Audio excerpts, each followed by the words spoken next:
Grog. Hey everyone, it's the Sideshow Podcast with me, Peter Fickling, and Matthew Weir. Keri is away. And Matthew, there's been some vicious rumours going around, Keri being away. No, she hasn't run off, bearing Brian Ferry or Brian Aldridge's love child. She is well, and as proof, I have a message from her. Hello, lads. I'm looking at a beautiful sunset. I've just listened to Friday's edition of The Archers. And what a funny old week in so many ways. I am clearly in mourning because Graham Potter has left Brighton. I'm not really finding it easy to recover from that at the moment. I'm also in mourning because I've only got 3 days left of the holiday. Glad Chelsea's back. Love Jim. Oh my goodness, what a man. That's all I can really think of to say, other than I really hope Tracy and Jazza are never on jury service, jumping to so many conclusions erroneously. Anyway, Peter said keep it short. I've gone on far too long already, I imagine. I'm off for dinner now. And love you both. Not mentioning the Queen. Oops, just mentioned her. That's all I'm going to say. Matthew, I'm not that much of a dragon, am I? No. I did say send a little message saying, friendly message saying, keep it short. What kind of podcast forces people to leave messages under 2 minutes, for God's sake? Keri is still on her amazing holiday, and I'm not a man given to jealousy, but I do feel certain pangs in that direction with Keri. She's every day it's another tasty meal, another bottle of wine, another day of reading on the beach. The only thing missing from the message this week was the music, because last week I just imagined Keri was recording that on her phone with her empty plate in front of her, completely impervious to a rotund trio of musicians about 3 inches to her left, playing, desperate for attention, and she was just like giving this, That's a really good point, and it actually chimes quite well with the Chelsea message, doesn't it? Because Keri said it's really good to have Chelsea back, but of course, I think we're supposed to wonder whether she made the call under duress, because obviously there was the suspicion that the text message was a hoax. And I'm not, not trying to be too cynical, but I did think, is it still good news that she's called up Jim? Well, before we go any further, Keri has contradicted herself there, because I'm glad Chelsea's back, and the reason Chelsea are back is that Graham Potter has left Brighton.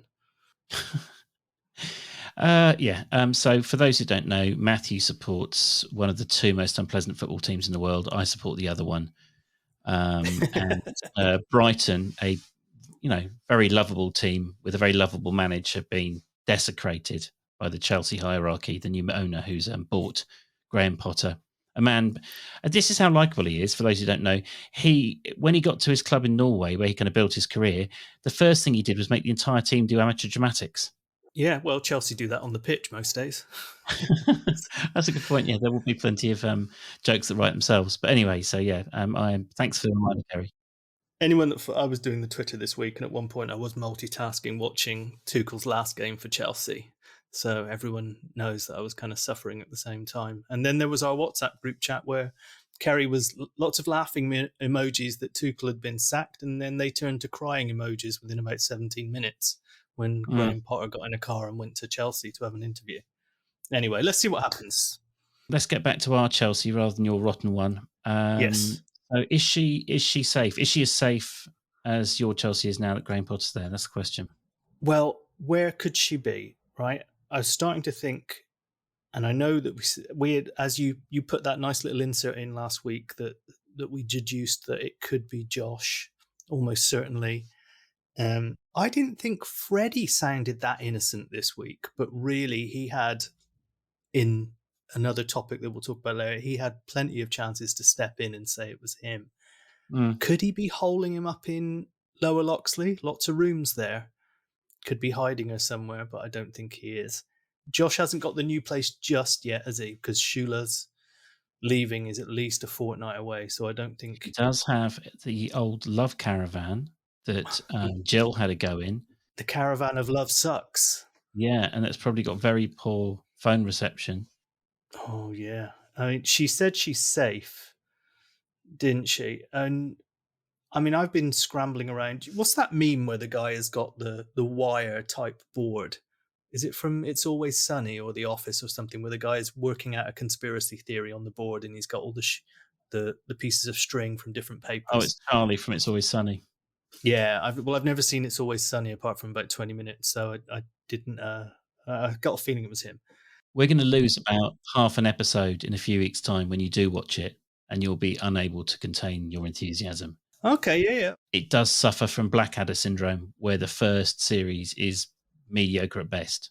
I got a feeling that it might have been a bit of the first season that I saw, because it was a long, long time ago in a youth hostel, and Yeah.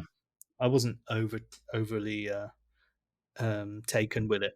The first series is, Kate Madikane, and then the second series onwards is pure Jim and Jazza. It's, it's good stuff. Okay.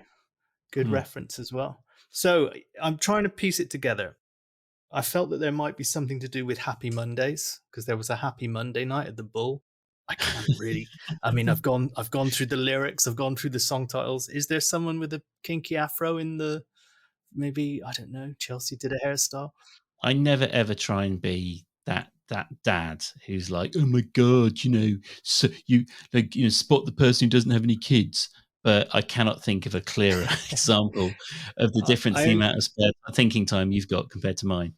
As someone who's a big, you're more of a Columbo man who just works it out on the spot in the last 17 seconds of the episode, aren't you? That's high praise. There's no part of my brain, or there's no version of my brain in any universe where I take that as an insult. It's like, oh, I'm a Columbo man. Yeah, brilliant. I also threw in a great Cure album there, 17 Seconds, by mistake. The only thing I got out of it actually was in Sunday's episode, where Chelsea was still here and talking about what makes her want to park a tiger. So Chelsea was saying she didn't like this when she was pregnant with Chelsea. She didn't like cigarette smoke, and then when it was with Brad, it was popcorn.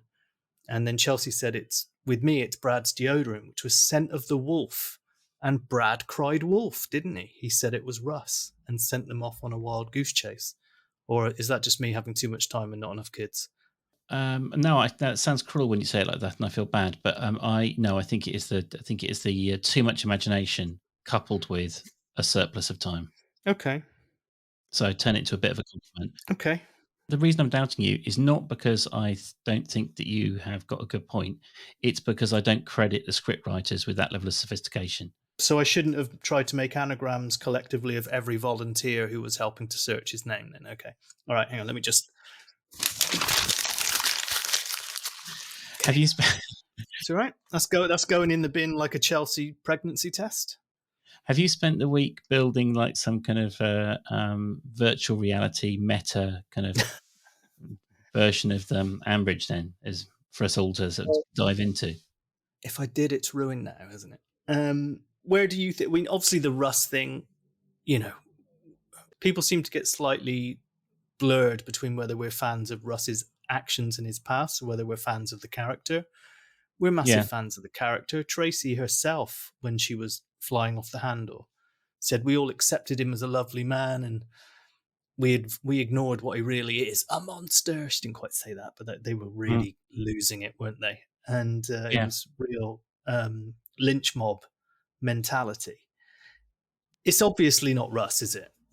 No, I don't. Well, unless they've done a very, very clever sort of double bluff, which would be spectacular if they've kind of sold us all of this red herring, allowed us to realize it's a red herring, but then, he's a wrong and all along. So he is obviously some of Russ's behavior is, beyond the pale. It's not illegal, but it's immoral, and he should be judged for that. But just to clear up any, because I know that there is a crossover between the lynch mob who want to see Russ kind of, treated really quite badly. I don't approve of anything Russ has done in the past, but also there's Russ now compared to Russ in the past. Why is Russ different to any other character where the script writers can just reinvent him? So first of all, I think as with every other character, you have to judge them based on the last couple of months. Otherwise, we'd all go mad if you tried to reconcile all these different versions of all these different characters. I mean, I made a joke about Kate during the week, which was basically like, her personality can change 3 times in an episode. So why do we have to hold Russ to this higher standard? And the second thing is, and you just alluded to it, which is that it's a silly soap opera that we shouldn't be listening to anyway, but we are. And so Russ is judged purely on entertainment terms, and he provides a lot of entertainment. So whether he's a better or worse person in this fictional universe than, say, Schuler doesn't matter, because Schuler is dull and he's not. So that's the only way I defend him, and that's the only reason I love him. Yeah, no, absolutely understood. I mean, we also probably, I mean, I was the one that was flying the flag for him early on, purely just because he's the comedic gold, which then, Andonis was able to come on and say that his entire appeal is that he's pompous and he's always being brought down to earth. But I did not enjoy that scene between Tracy, Russ, and Lily, and I know that was the idea, but that was like the dark side of when Russ is brought to his knees, isn't it? It was a hard listen. The thing that I forget, a lot of people forget, is that being a hypocrite doesn't mean you're wrong, or being exhibiting bad behavior doesn't mean you're wrong or can be wronged.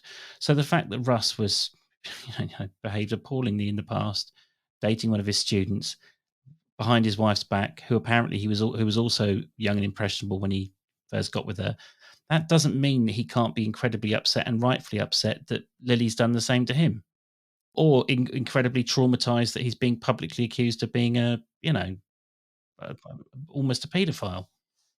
Yeah, and balanced with the fact that he was out there handing out flyers, wasn't he, the night before? And it's well placed, isn't it, that he's making these comments to Lily about, she's got a lovely smile when she's not being so feisty and frowning.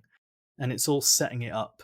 And Susan pushed Brad a little bit, didn't she, when they were making breakfast, saying, if you know anything, Brad, then say. And I think he just went into the middle, not even the recess, but like in the middle of his mind, went, oh, well, there is this thing that she kind of fancies Russ. And surprising for Brad, the fucking maths genius, he put 2 and 2 together and got 357. Walked upstairs and just said to Tracy, it was Russ because he bought her lunch once and that's why she's pregnant now.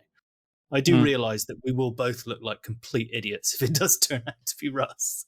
We wouldn't do this podcast if we didn't mind being wrong. I mean, it happens all the time, doesn't it? Yeah. I mean, there is something delightful about making a prediction and it going completely, the other way. We are lucky that no one has ever had the time on their hands or the inclination to do a full audit of the shite that's poured out of our mouths over the last a year and a half. And by the way, if you are thinking of doing that, then that is a sign that you need to seek help. Or if you are thinking of do that, please do it. Yeah, and send it to us. And that can be our Christmas tape. Oh, so we're going to be exploitive. So please do it, but then seek help. Yeah, but don't mash up our words. So we're saying things like, hello, Smithers, like in The Simpsons. That's a very good point. If I had more time on my hands, that's exactly what I could do every week. You're quite good at turning me on. Oh, Keri, shut up. No, Peter, it's the truth. You are big and strong, Keri. Come on, you. I've had a whole summer off. Why haven't I done this? Well, there's actually an episode of 30 Rock where it's based around the fact that NBC own like 10 years of Seinfeld. So they just have him doing anything they want in any scenario because they've basically created like a kind of AI of him. But I like that. I'm looking forward to it being Russ and making us look tits. The reason you might be right about your prediction about Josh is because he's one of the only potential suspects, if that's the right word, because they've done nothing wrong. I mean, that's one of the things is it's just 2 people having sex consensually, assuming it's the from the rave. So, it's not like Josh has done anything wrong, but for the sake of conversation, if he's the culprit, then he's the only one who wasn't on the show this week, pretty much. who knows that she's pregnant? So we've got Tracy, Jazzer, Brad. At one point, Susan didn't know, and unless I just completely missed it, suddenly she did know in between episodes. Someone might correct me, but I felt that she found that information out off mic because I thought she said to Freddie, "If only we knew why she'd ran away or something." I felt like she said that on Tuesday's episode when they were in the village shop. And then Jazzer, obviously Harrison knows, and then Jim and Alistair now. Yeah, Jim and Alistair know. So, and Chelsea said that she took the morning after pill, didn't she? And assumed that it had worked. And obviously it hadn't worked. So there's every possibility the dad doesn't know.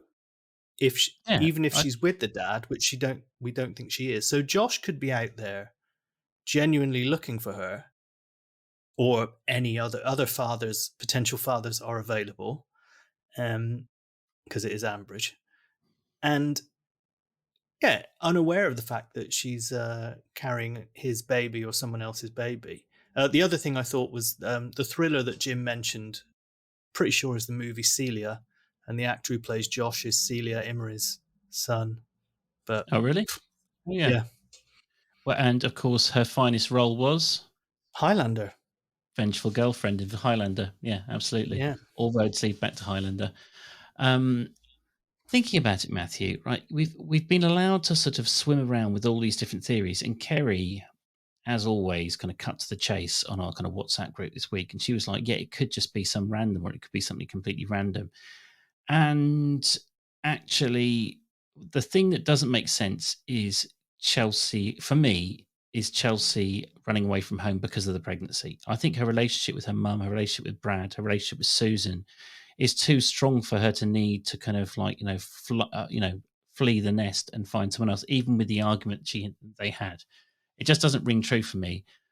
So maybe to Keri's point, there is some extra level to all of this. And there is a kind of a plot happening that's all happened off mic that we're going to suddenly have sprung on us. Which I would be a bit bored by, but at the same time, it would make more sense for why she's been away for a whole week in total radio silence. If it turns out to be a totally new character, I think people are going to be very bummed.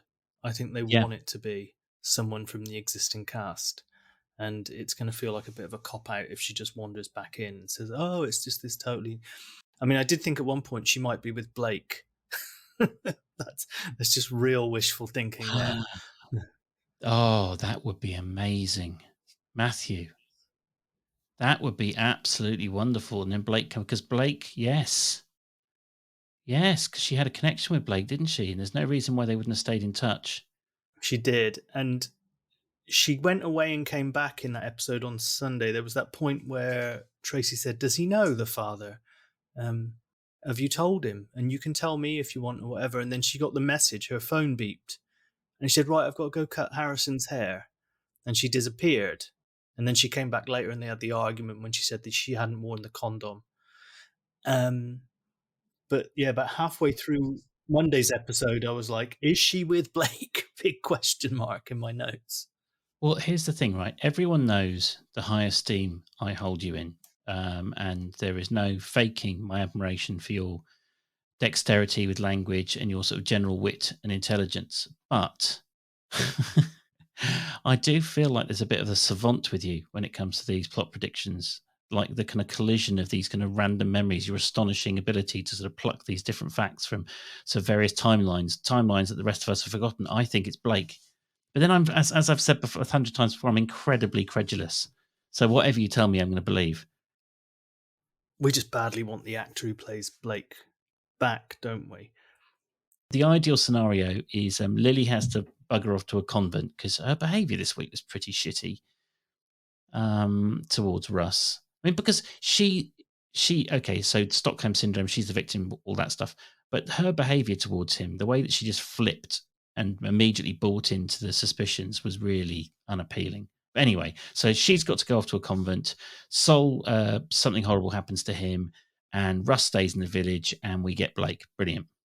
Ross? It's not Friends, is it?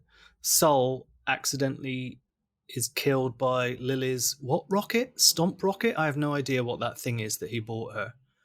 some kind of rocket. I got the impression it was like one of those It's a kid's Nerf toy. things. Yeah. What's the first part of that? What's the first syllable? Stomp. Stomp as in stomp, to stomp on something. Stomp, like the world famous terrible percussion/dance group. Okay, because I thought at one point it was called Stonk Rocket, which I thought was just sounded completely That sounds bizarre. like a really, really bad Christian rock group from early Or 2000s. a movie that someone had on VHS that they hid under their bed. Me and my mate Ben, we got Flesh Gordon. We managed to bit of tricker. We managed to get his mum to get Flesh Gordon out for us when we were kids. I used to completely mislabel mine, so they seemed quite innocent. So certain friends of mine that listen to this podcast will remember borrowing a movie called German Taxi. Well, your mum will never forget the time that she thought she was going to be watching a period drama and ended up watching one in the Oh, God's sake. Wait, now I'm going to have to do a lot of beeping for that. Yeah. So do I leave that in with a load of beeps, or do I just? Yeah, leave it in with a load of beeps. It'll be like when I made my Ian Women's Institute joke a few weeks back with me and Keri, and we just decided not to leave it in. Yeah. Which I've now had I've had more messages about what that was than any other thing that ever happened on the podcast, I think. Well, I just remember seeing the title to that movie. Movie is a very grand term.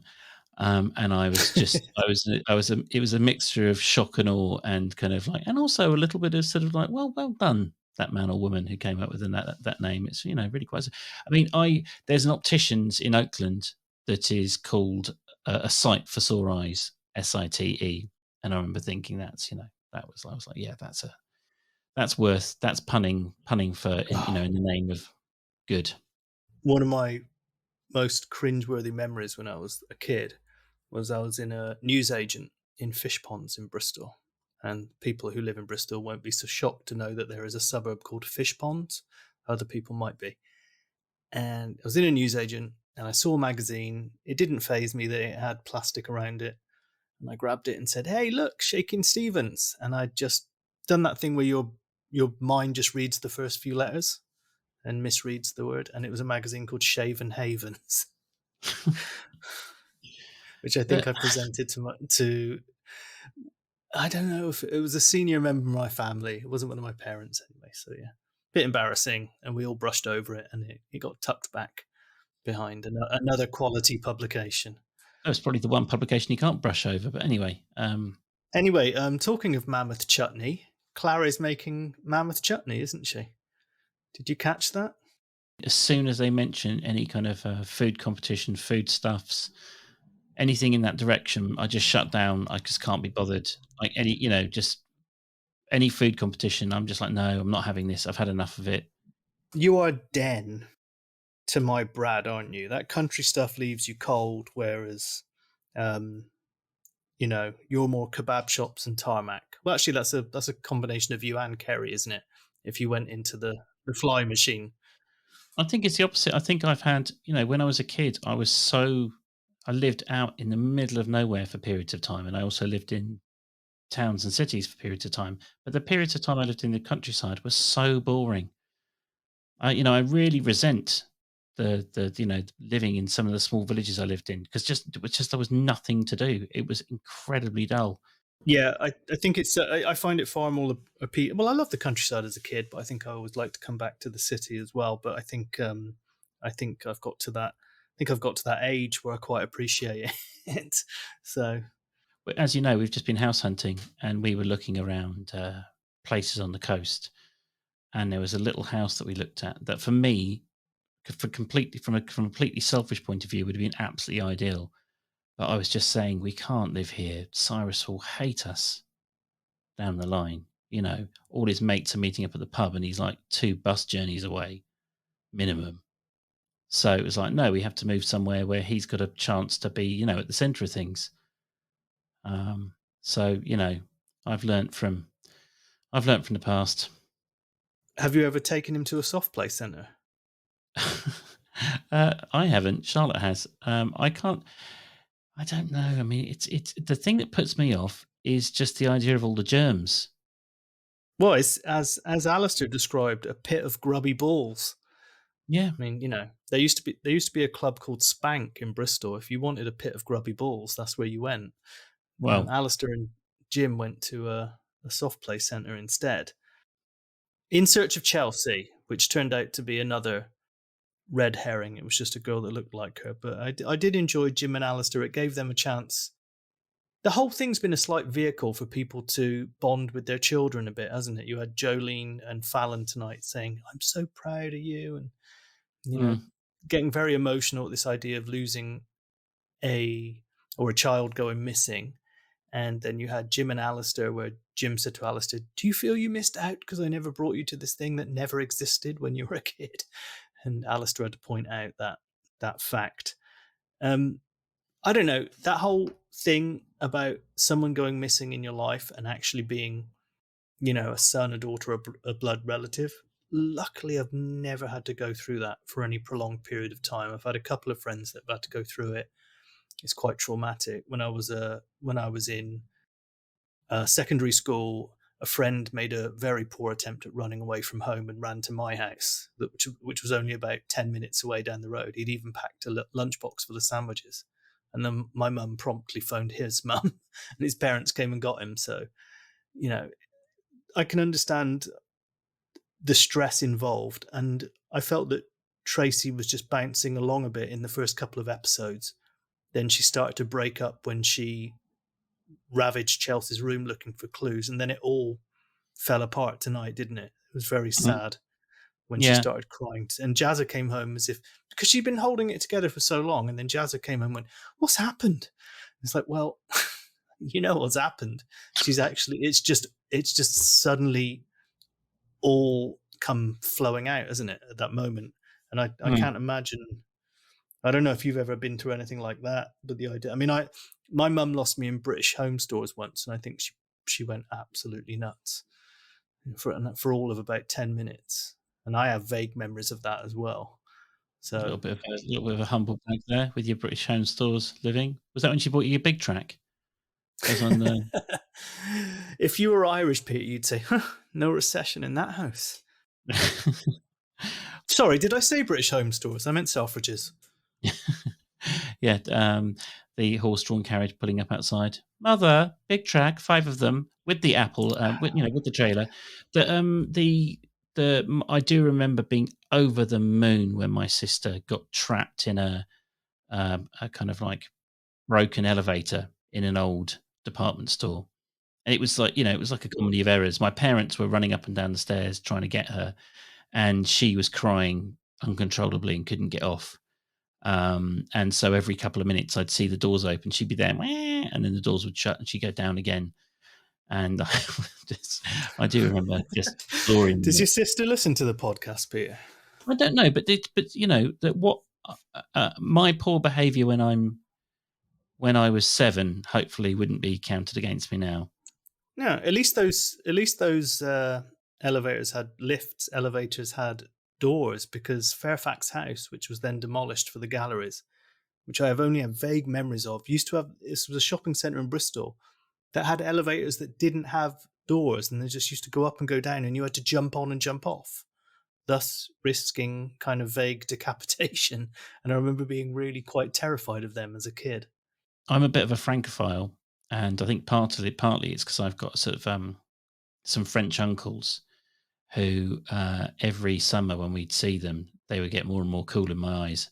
And I do remember, I think one of them was studying. I can't remember exactly, but I have a memory of him just sort of stepping with kind of insouciant, kind of Gallic cool onto one of those death trap, constantly moving elevators. And, obviously I'd never seen one before, and just the way that he just got onto it like it was, stepping off a train. I was like, oh, yeah, wow. It's such a vague memory for me. It's so far away. The only other reverse version of that is that when I was a kid, my mum and her friend went for a drink and a bite to eat at lunchtime on this pub with a massive green in front of it, common. And I went wandering off and climbed into a hollowed out tree. And I was about 5, so I was able to get in. But then once I got in, I realised I was almost up to my kind of chest, and I couldn't get out. and I was waving, and my mum and her friend got in the car, and they started doing that thing, being like, "We're going now, we're going." And I remember sitting there thinking, "I'm going to have to live in a tree now. I'm going to have to be Treeboy." I could hear they even started the engine to shit me up. And then I think eventually my mum's friend went, "Do you know what? I don't think you can get out." And by the time they got me, I think I was quite distraught. So I've been on the opposite end of it. But yeah. You tried to Chelsea your mum, and she didn't crack. No, she's a tough woman. She wouldn't take it. Her version of the story is that this: if she was doing this podcast, it'd be all the time she tried to get rid of her son, and he kept on finding his way home. Yeah, she will message. She often messages me post podcast listen on a Sunday saying, "I don't remember any of that," but she definitely remembers that story. She knows it happened. My dad's been staying this week, and I had this a couple of times with him where, I'm not so arrogant as to tell my significantly older father that he remembers my childhood worse than I do. But I was just like, I did say to, I can't remember what it was a couple of days ago. I was just like, but why would I make it up? Like what? Mm-hmm.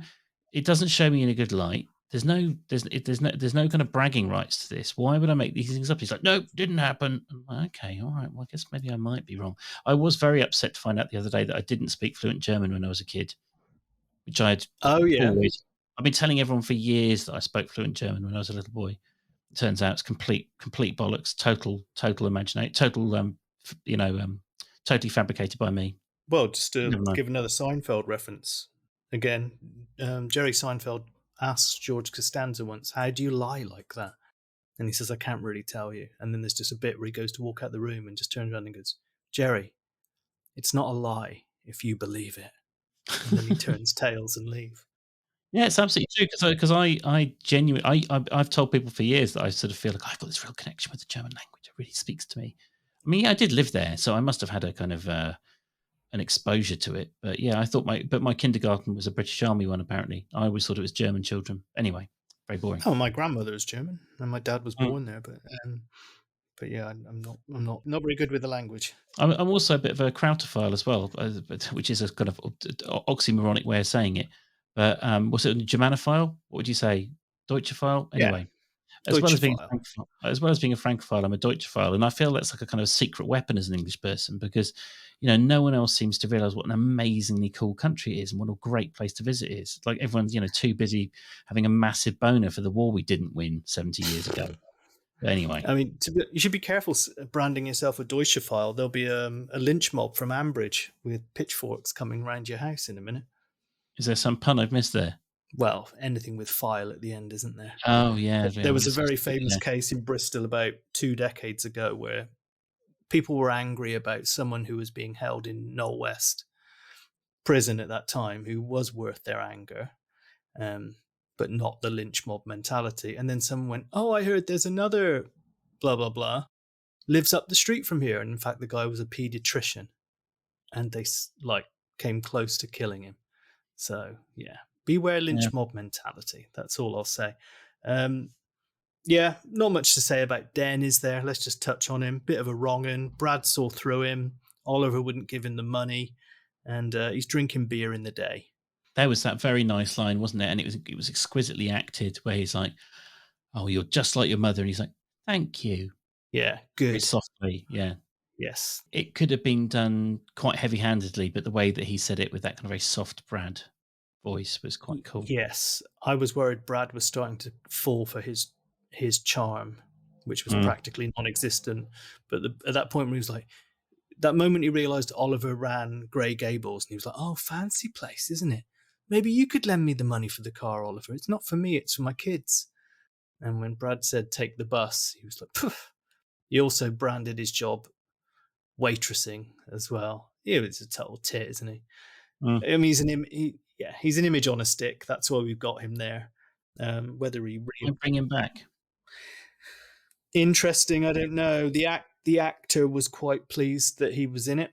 Was posting his photos on Twitter. So I mean, he reminded me a bit of another character. Oh, he reminded me of Kyle Yates, and I know that's a little bit pigeonholey because of the Brummie accent, but he wasn't a million miles away as a personality from Kyle, except Kyle seems to have have done quite well for himself because he lives in Ambridge.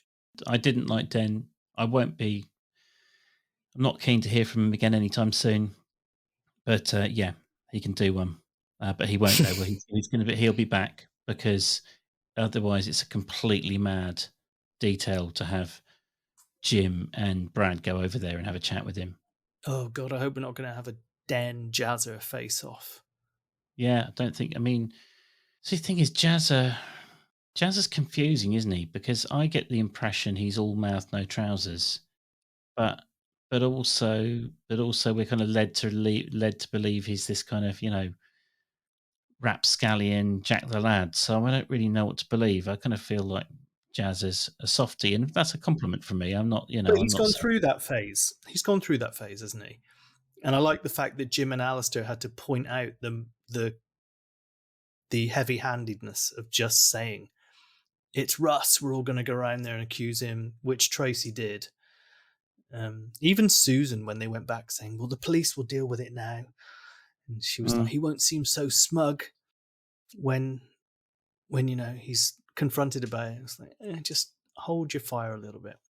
Yeah. Anyway, it was all, we were always going to feel a little bit, it was always going to push our buttons this week, wasn't it? The storyline, not just us, but everyone's.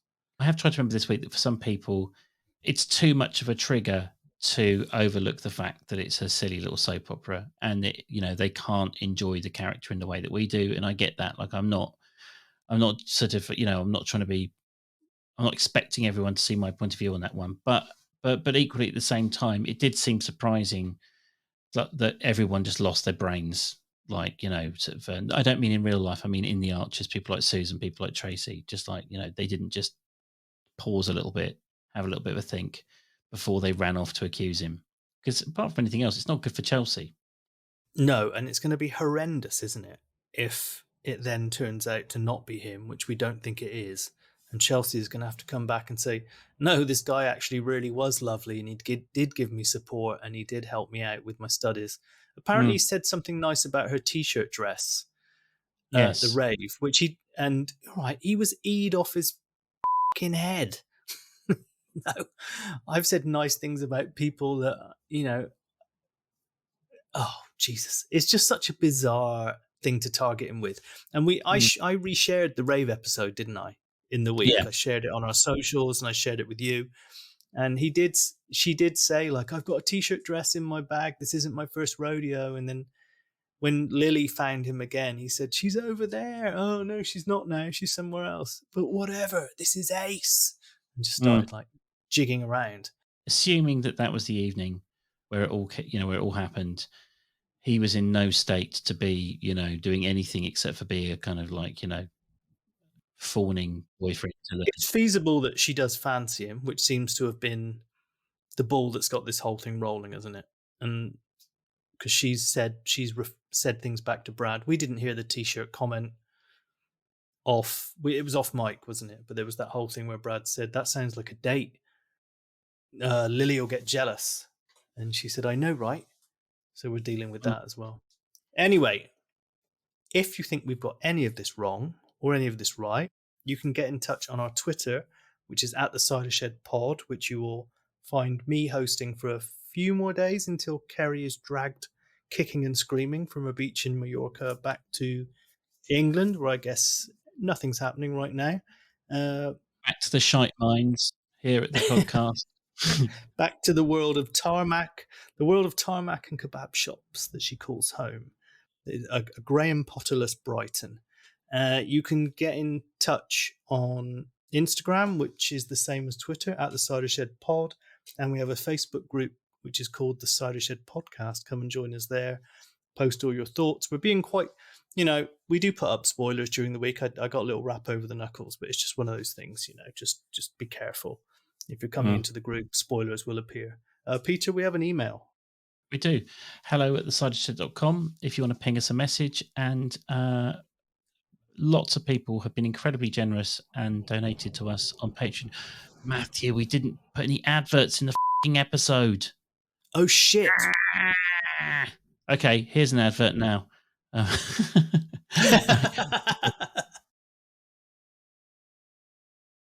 if you want to dodge that advert that just happened, then please go to Patreon and it's patreon.com/the cider shed, and any donations are very gratefully received.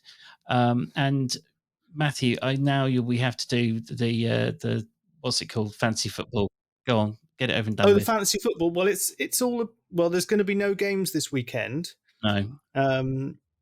For reasons, so you don't have to worry. Game week 7 has been postponed, but if I'm just going to have a quick look at where we all stand in the league, Warbish Dream Team is in second place, only 16 points off top. That's not a lot. The Beauties with Julie Fremantle are still number 1. Chelsea Horrobin FC is in 7th place with me. Liam, who helped me set it up, is in 10th place with Norfolk and Chance, which is obviously a pun to make it sound like I've made a swear, and I didn't. Relegate the Archers, 21st place. I mean, part of your problem, Peter, is that you've got one player who no longer plays in the league, which is Marcus Alonso. He is at least on your bench. That's how confident I am. He's gone to Barcelona. He signed him. He will not play. Look, I'm going to be consistent. Those are the people I thought would do the job at the beginning of the season, and let's see what happens. Let's see, it's all going to come out in the wash. Yeah, maybe Graham Potter will bring him back. Well, we had extraordinarily high listening figures last week, which we are very, very grateful for. It will be interesting to see what nearly 50 minutes of Rust talk do to our numbers. Yes. But yeah, it's and also I am, for the first time in a long while, really gripped and curious to see what happens. So I don't think I'm not sure how much that came across this week when we were talking, but I am excited about next week. I'm looking forward to seeing what happens. Yeah, I'm most gripped since the Slave Lads storyline and Jim's Abuser. It's up there in recent times for me. When Alistair, Jazzer, and Jim got in the car like the Avengers and went up north to get him. Yeah, but he was already dead. Yeah, and we've had well, let's see if we can make it 3 for 3 on a happy endings. That would be good. Yeah, hopefully. If only it'd been a happy ending and nothing else, then Chelsea wouldn't be in this situation, would she? Well, I can't improve on that. Have a lovely week, everyone. Bye.